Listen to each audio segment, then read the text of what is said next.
extreme endurance athlete, and this is my motivational video. The topic of today's video is bad breaks and bad luck happen to everyone. So if you think, like if you've had some stuff, you've gone for some goals and some dreams, and you feel like you were born under an unlucky dark cloud, because every time you get closer, you go after it, something happens and you get a setback and you end up having to quit. And you're thinking like, this is just me, poor me. Why does this stuff always happen to me when I go after my goals or dreams and I have these bad luck things happen? Well, I got news for you, and I found this out a while back. It happens to everybody. Even the most successful people in the world have the exact same thing happen to them. The difference is they just keep going forward and they figure out solutions. And then when another setback comes up, they figure out another solution. So I want to start out, I just want to share a story about how I got in the video business. Now, I was a 23-year-old kid. I loved watching videos, and I walked in my first video store, and I go, I want one of these. I want one of these. I was 23 years old. I had a house, and I borrowed half the money. I found out the video stores would cost $50,000 to open. So I was able to borrow half the money from the house. I had, that much equity to get $25,000 out of the house I owned at the time. And then I still needed $25,000. And I went into traditional banks. I went into 3 or 4 or 5 of them, right? And I said, hey, I'd like to take out a business loan. 23-year-old kid, you got equity? Well, I'm already going to borrow money against this house. Well, I can't give you a business loan. Next bank, boom. Can I borrow, $25,000? I just want a business loan. Nope, you need equity.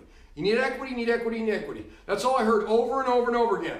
And so did I quit and say, well, I only have equity enough to own half a video store. Let me open half a video store. Well, I didn't.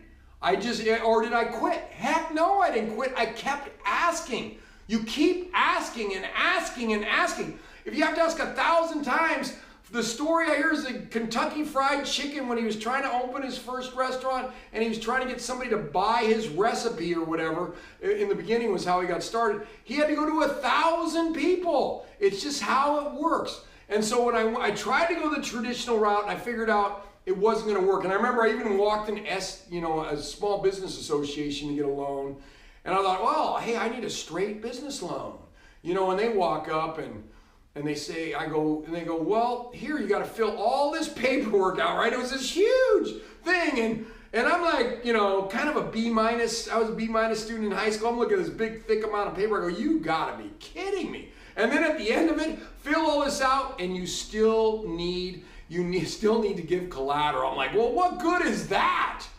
And so anyway, so here I am, and I'm running into dead end after dead end after dead end with traditional loan lending. And so I keep asking, how can I get money? How can I get money? How can I get money? And my ex-wife Jody at the time had a friend she worked with, and her husband's name was Kenny. And he worked at a car dealership, and he did loans for a car dealership. And she said, I think Kenny might have an answer for you. That's what, so because she was telling, his wife who worked with her, and Kenny might have a solution. And so I go and see Kenny, and I'm thinking to myself, all right, anybody who does car loans, he knows something about loans, and he probably has some creative idea. And so his creative idea was to go down to San Francisco, hit up every bank, go to every bank, ask for a credit card application, get them all, and fill all these out, which we must have went to 25 banks, and then you mail all of them in at the same time. And we must have got 10 credit cards back, because we only had one at the time, and we got 10 back, and that was enough to charge the second part of the store. And I mean, I've heard stories like that since of people who've done things, and Spike Lee, I think, is the most famous because he did a movie with credit cards. And they're more careful now. I don't know if you get away with it, but you could try it.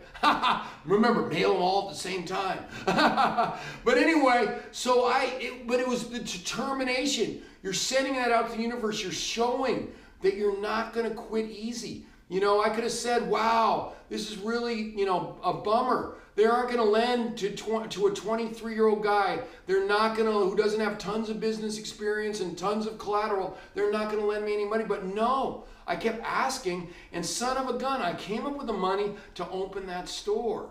So that's what I want you to do. You just, when you come up against an obstacle, because those super successful multi-millionaire guy, super great athletes, who've done great stuff, they're coming against obstacles. But the difference between them and the average person is they do not stop. You throw a brick wall in front of them, how am I going to get through that brick wall, around that brick wall, over that brick wall, to get to my target, to get to my goal, to get to my dream?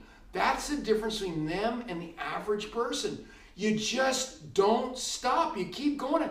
It could be years, but you keep going at it until you get it. You will be rewarded in the long run. You just will, for all that hard work you're putting in. Anyway, if you're interested, you can follow me on Facebook or Twitter. If you have a comment, please put it in the YouTube comment section. And if you're interested in mental toughness coaching or having me come out and talk to your team, your group, your company, your organization, email me at epicbillbradley@gmail.com and we will get you out some information. Thank you very much.